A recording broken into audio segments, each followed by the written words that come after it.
अध्याय 3। अतिथि देवो भव। एकांकी अध्ययन से पूर्व। ये कौन है? बेटा, ये हमारे रिश्तेदार हैं जो बहुत दूर से आए हैं। इन्हें अतिथि भी कहते हैं। आओ हमारे साथ मिलकर इनका अभिवादन करो। बेटा, हमारे भारत देश में अतिथियों का सम्मान करने की परंपरा वर्षों से चली आ रही है। एकांकी का मूल तत्व आत्मत्याग की भावना पाषाण और वृज हृदय को भी मोम सा कोमल बना देती है। पहला दृश्य, अरावली का सुनसान वन। एक छोटी सी सरिता कल कल करती हुई बह रही है। सरिता के तट पर दो बच्चे खेल रहे थे। उनमें एक का नाम सुंदर और दूसरे का नाम चंपा है। सुंदर, क्यों बहन चंपा, हम दोनों राजा की संतान है ना? चंपा, हाँ भाई। सुंदर, तो फिर हम दोनों को आधा पेट खाकर ही प्रतिदिन क्यों सो जाना पड़ता है? तुम तो अपनी कहानियों में कहा करती थी कि राजाओं के पुत्र बड़े राजभवनों में रहते हैं और उन्हें बहुत अच्छा खाना भी मिला करता है। चंपा उदास होकर, किंतु हम दोनों उन राजाओं की संतान के समान सुंदर नहीं हैं। हमारे और उनके जीवन में जमीन और आसमान का अंतर है। चंपा, हाँ राजा की संतान है, किंतु उस राजा की संतान है जिसने अपने देश के गौरव के लिए वनों को अपना राजभवन और फल फूलों को अपना आहार बनाया है। सुंदर, तुम्हारी बात मेरी समझ में नहीं आ रही है बहन। चंपा, अभी तुम मेरी इस बात को नहीं समझ सकोगे सुंदर। जब कुछ सयाने हो जाओगे तब अपने आप समझ जाओगे। सुंदर, तुम्हारी इस बात को इस समय में समझना भी नहीं चाहता बहन। मैं तो इस समय भूख से व्याकुल हो रहा हूँ। तुम जानती हो, कल मुझे रोटी का एक छोटा सा टुकड़ा ही खाने को मिला था। अब नहीं रहा जाता बहन। चलो नदी की 2 घूंट जल पीकर ही भूख शांत करें। चंपा, नहीं सुंदर, आतुर ना हो। आज मैं तुम्हें भर पेट रोटियां खिलाऊंगी। सुंदर, भर पेट रोटियां खिलाओगी? किंतु रोटियां आएंगी कहाँ से? प्रतिदिन एक ही टुकड़ा रोटी तो हम लोगों के हिस्से में आता है। कहीं तुमने अपने हिस्से की रोटियां तो नहीं बचा रखी हैं? चंपा, ये जानकर क्या करोगे सुंदर? तुम्हें केवल रोटियां खाने से मतलब है। मैं उन्हें चाहे जहां से भी लाऊं सुंदर, किंतु मैं अकेले उन रोटियों को नहीं खाऊंगा बहन। अच्छा चलो, हम दोनों एक साथ बैठकर बांट कर खाना खाते हैं। चंपा, अभी जरा ठहरो सुंदर। देखो, मेरे फूलों की माला तैयार हो गई है। पहले मैं तुम्हारे गले में डाल दूं। चंपा फूलों की माला गूंथकर सुंदर के गले में डालती है। सुंदर सहसा चीख पड़ता है और माला तोड़कर भूमि पर फेंक देता है। चंपा आश्चर्य से देखती है। फूलों में एक मधुमक्खी छिपी थी। सुंदर रोने लगता है। चंपा उसे रोटी का लालच दिलाकर झोपड़ी की ओर ले जाती है। दूसरा दृश्य, स्थान, वन के मध्य महाराणा प्रताप की झोपड़ी। उनके द्वार पर एक अतिथि आया है। झोपड़ी के द्वार पर बहुत बड़ा शिलाखंड पड़ा है। महाराणा प्रताप उदास होकर उसी पर लेटे हुए हैं। महारानी गुणवत्ती पास ही बैठकर उनके उदास चेहरे की ओर देख रही है। महाराणा प्रताप, अफसोस, आज अवस्था यहाँ तक पहुँच गई है। गुणवत्ती, किंतु चिंता करने से क्या फायदा? जब विपत्ति के मार्ग पर पैर रखा है तो कठिनाइयां तो झेलनी ही पड़ेंगी। महाराणा प्रताप, मैं भूखा रह जाऊं, मेरे बच्चे रोटियों के लिए तड़प तड़प कर जान दे दें और तुम भूख प्यास की ज्वाला में जलकर सदा के लिए मुझसे अलग हो जाओगी, मुझे स्वीकार है। किंतु मुझे यह स्वीकार नहीं है कि मेरी झोपड़ी में आया हुआ अतिथि भूखा सो जाए। गुणवत्ती, किंतु झोपड़ी में तो अन्न का एक भी दाना नहीं है। महाराणा प्रताप, कुछ भी हो, अतिथि को भोजन कराना ही पड़ेगा। गुणवत्ती, तो चलिए हम लोग वन से फल फूल चुन लाएं और अतिथि को भोजन कराएं। महाराणा प्रताप और गुणवत्ती दोनों वन में जाने के लिए तैयार होते हैं।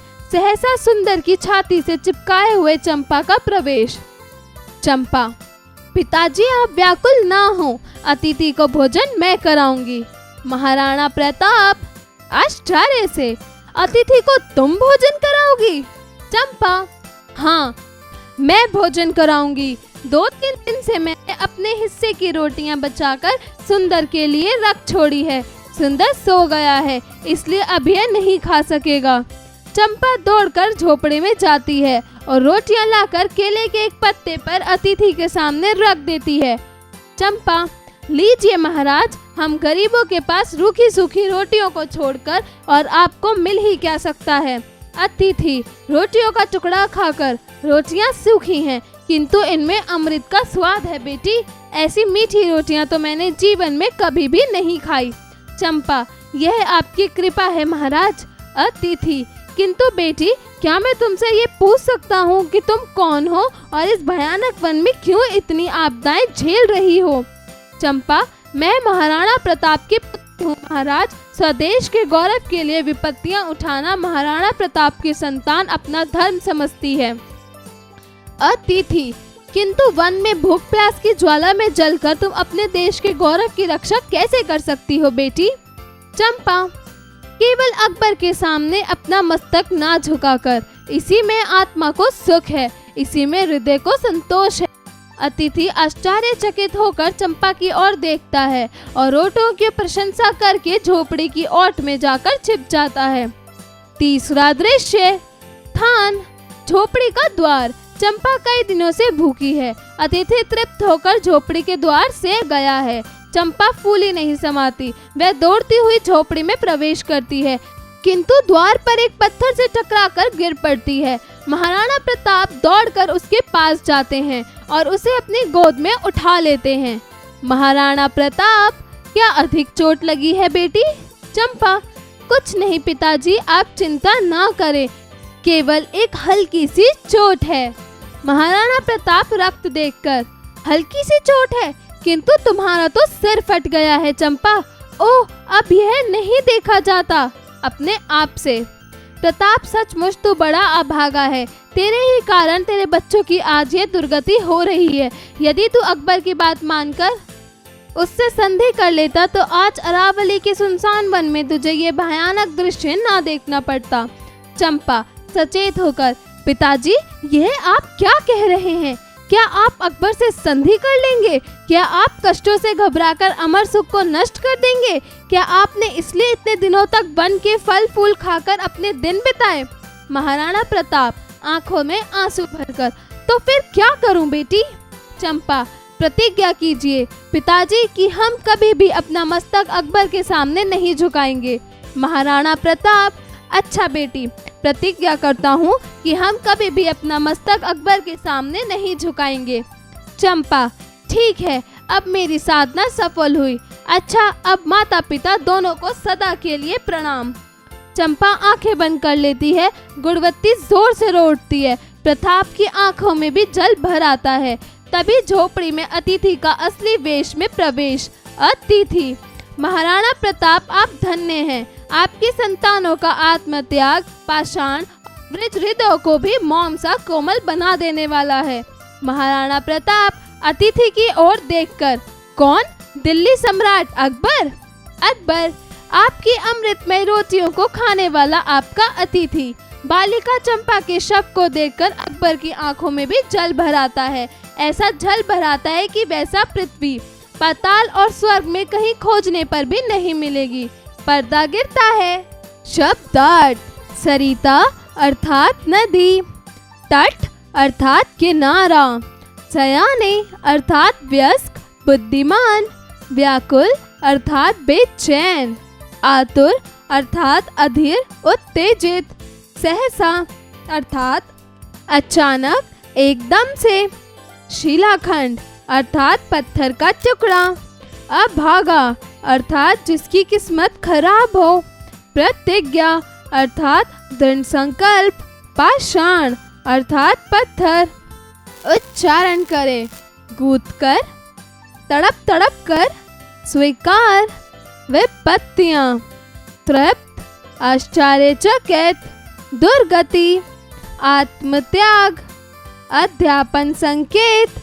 शिक्षक शिक्षिका बच्चों को महाराणा प्रताप के जीवन चरित्र के बारे में समझाएं। अभ्यास कार्य, जरा बताइए। प्रश्न 1, दिए गए प्रश्नों के उत्तर बताइए। क, महाराणा प्रताप की कितनी संतानें थीं? नाम बताइए। उत्तर, महाराणा प्रताप के पास चंपा और सुंदर नाम की 2 संतानें थी। ख, भूख से पीड़ित भाई ने व्याकुल होकर अपनी बहन से क्या बोला? उत्तर, भूख से व्याकुल होकर भाई ने बहन से कहा कि चलो नदी की 2 घूंट जल पीकर ही अपनी भूख शांत कर लेते हैं। ग, फूलों की माला को गले में ग्रहण करने से भाई क्यों चीख पड़ा? उत्तर, फूलों की माला में मधुमक्खी छिपी थी, जिसके काटने से गले में माला धारण करते ही भाई चीख पड़ा। घ, सूखी रोटियां खाकर अतिथि को अमृत समान क्यों महसूस हुआ? उत्तर, सूखी रोटियां खाकर अतिथि को अमृत समान इसलिए महसूस हुआ क्योंकि अतिथि को झोपड़ी में भी ईश्वरीय समान आदर और भाव मिला था। ड़, भोजन के लिए द्वार पर आने वाला अतिथि कौन था? उत्तर, भोजन के लिए द्वार पर आने वाला अतिथि सम्राट अकबर था। जरा लिखिए। प्रश्न 2, दिए गए प्रश्नों के उत्तर लिखिए। क, बहन ने भाई को सरिता जल को ग्रहण करने से क्यों मना किया? उत्तर, बहन ने भाई को सरिता जल ग्रहण करने से इसलिए मना किया क्योंकि वह भूख से व्याकुल भाई को भरपेट रोटियां खिलाना चाहती थी। ख, अतिथि को भोजन करने के लिए चंपा ने क्यों कहा? उत्तर, अतिथि को भोजन करवाने के लिए चंपा ने इसलिए कहा क्योंकि वह नहीं चाहती थी महाराणा प्रताप के घर आया अतिथि भूखा सो जाए और पिता के सम्मान को ठेस पहुंचे। ग, चंपा के जवाब से अतिथि के आश्चर्यचकित होने का क्या कारण था? उत्तर, चंपा के जवाब में अतिथि इसलिए आश्चर्यचकित हो गया क्योंकि चंपा ने अतिथि को बताया कि अकबर के सामने अपने मस्तक न झुकाकर जो आत्मा को सुख और हृदय को संतोष मिलता है वह और कहीं नहीं। घ, महाराणा प्रताप का चंपा के समक्ष प्रतिज्ञा लेने का कारण लिखिए। ड़, अतिथि का भाव विभोर होने की क्या वजह थी? उत्तर, अतिथि के भाव विभोर होने के कारण महाराणा प्रताप की संतानों का वह आत्म त्याग था जिसने पाषाण और वृक्ष हृदय को भी मासा कोमल बना दिया था। प्रश्न 3, दिए गए वाक्यों में सही कथन पर सही तथा गलत कथन पर गलत का चिन्ह लगाइए। क, सुंदर को अपने राजकुमार होने पर शक था। उत्तर, गलत। ख, महाराणा प्रताप ने देश के गौरव के लिए वनों को अपना राजभवन बनाया। उत्तर, सही। ग, बहन को अपने भाई पर बिल्कुल भी दया नहीं आई, सारी रोटियां स्वयं खा ली। उत्तर, गलत। घ, अतिथि दरवाजे से बिना खाए पिए ही लौट गया। उत्तर, गलत। चंपा शिलाखंड से टकराकर लहूलुहान हो गई। उत्तर, सही। प्रश्न 4, उचित शब्द का चयन कर रिक्त स्थान की पूर्ति कीजिए। क, सुंदर जब कुछ डैश हो जाएगा तो अपने आप समझ जाओगे। उत्तर, सयाने। ख, बहन मैं तो इस समय भूख से डैश हो रहा हूँ। उत्तर, व्याकुल।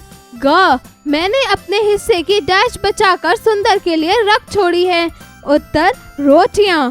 घ, वन में भूख प्यास की डैश में जलकर तुम अपने देश के डैश को कैसे कर सकती हो?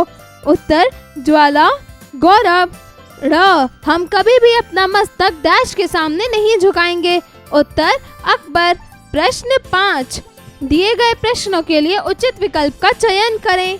क, दोनों भाई बहन कहाँ पर क्रीड़ा कर रहे थे?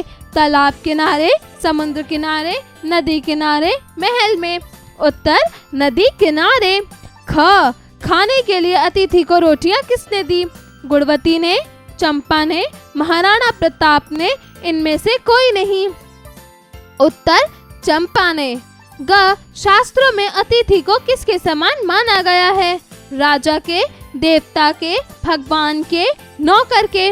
उत्तर, भगवान के। घ, अतिथि का वेश धारण करके दरवाजे पर कौन आया था? मंत्री, सैनिक, राजा, अकबर। उत्तर, अकबर। ड़, महाराणा प्रताप की पत्नी का नाम क्या था? उत्तर, गुणवती, शक्तिवती, धनवती, लक्ष्मी। उत्तर, गुणवती। प्रश्न 6, दिए गए शब्दों को उचित रूप से सुमेलित कीजिए। क, अकबर। उत्तर, अतिथि। ख, महाराणा प्रताप। उत्तर, राजपूत राजा। ग, गुणवती। उत्तर, पत्नी। घ, चंपा। उत्तर, सुपुत्री। ड़, सुंदर। उत्तर, पौत्र। जरा सोचिए। प्रश्न 7, कठिन परिस्थितियां इंसान की मानसिक स्थिति को विपक्ष कर देती है। क्या आप इस विचार सहमत हैं? सोच समझकर बताइए। जरा भाषा पर गौर कीजिए। प्रश्न 8, दिए गए शब्दों का प्रयोग करके वाक्य निर्मित कीजिए। क, दुर्गति। उत्तर, रमेश के बुरे कर्मों के चलते आज उसकी दुर्गति हो रही है। ख, अतिथि। उत्तर, अतिथि ईश्वर का स्वरूप होता है, इसलिए सदैव उसका सम्मान और सम्मान करना चाहिए। ग, व्याकुल। उत्तर, भूख से व्याकुल व्यक्ति कभी कभी अपना धैर्य भी खो देता है। घ, विपत्ति। उत्तर, हमें विपत्तियों में नहीं घबराना चाहिए। ड़, गौरव। अपने देश के गौरव को बनाए रखना हम सबका प्रथम कर्तव्य है। प्रश्न 9, दिए गए शब्दों के वचन परिवर्तित करके लिखिए। क, आपत्ति। उत्तर, आपत्तियों। ख, रोटी। उत्तर, रोटियां। ग, झोपड़ी। उत्तर, झोपड़ियां। घ, धर्म। उत्तर, धर्म। प्रश्न 10, दिए गए भावों को प्रकट करते हुए विस्मयदिबोधक अवयव का प्रयोग कर एक एक वाक्य निर्मित कीजिए। क, भय। उत्तर, हे ईश्वर, कितना भय लग रहा है, यहाँ तो बिजली भी नहीं है। ख, हर्ष। उत्तर, वह अतिथि के स्वागत में हुई तैयारियों को देखकर मन हर्ष से भर रहा है। ग, आशीर्वाद। उत्तर, शाबाश, तुमने गरीबों की सहायता करके मेरा गौरव बढ़ा दिया। भगवान तुम पर अपना आशीर्वाद सदैव बनाए रखे। घ, घृणा। उत्तर, हमें विपत्तियों से नहीं बल्कि विपत्तियों में बुरे कर्मों को करने से घृणा करनी चाहिए। ड़, स्वीकृति। उत्तर, वह तुम विदेश क्या गए, उसने तो तुम्हें अफसर बनाने की स्वीकृति ही दे डाली। जरा रचनात्मक कार्य कीजिए। प्रश्न 11, महाराणा प्रताप के जीवन चरित्र का वर्णन कीजिए। जरा दिमाग लगाइए। प्रश्न 12, अरावली की पहाड़ियों को भारतीय मानचित्र की सहायता से देखिए और पहचानिए कि किस दशा में स्थित है। जीवन कौशल एवं मूल्य परक प्रश्न। प्रश्न 13, विपत्तियां भी इंसान को उसके दृढ़ संकल्प से नहीं डिगा पाती है। आप इसका अपने जीवन में किस प्रकार अनुसरण करना चाहेंगे?